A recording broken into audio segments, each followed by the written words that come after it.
اللاعب كلهم في الدفاع. كرة من أشرف حكيمي بالجهة اليمنى، محاولة بهذه الكيفية الانسلال المرور. ماذا يختار؟ نعم ينسل، يراوغ، يبحث عن تمرير العرضي والكرة في الركنية. كرة في الركنية تبحث عن لاعب طويل القامة بإمكانه أن يستفيد منها. أولهم يوسف النصيري، ولكن هناك أيضا نايل العيناوي. حاولت المشاركة من جانب إلياس بن صغير، كرة تنفذ رأسية، جول جول جول، تأسف شباك البحرين. هدف من جواد اليميق، يضع الكرة في الشباك. نعم المنتخب الوطني المغربي يسجل. كرة نفذت، كرة ثابتة، كانت الحل لتهتز شباك منتخب البحرين في الوقت بدل ضائع. لعبت بشكل جيد، لعبت بشكل ممتاز.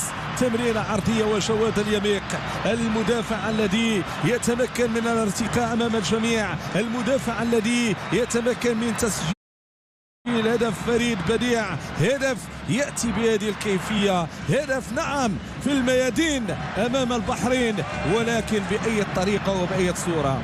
كنا ننتظر من سيكون هذا حارس مرمى. اليوم استأسد بقوة، اليوم تصدى للعديد من المحاولات، لكن هذه لا تصد لا ترد. هذه كرة في الشباك، شباك البحرين. من سجل؟ جواد، ومن غيره اليميق يضع الكرة في شباك البحرين. 1-1 شيء في الوقت البدل ضائع. كرة نفذت بإحكام وسجلت بإحكام. إبداع مغربي في هذا المركب.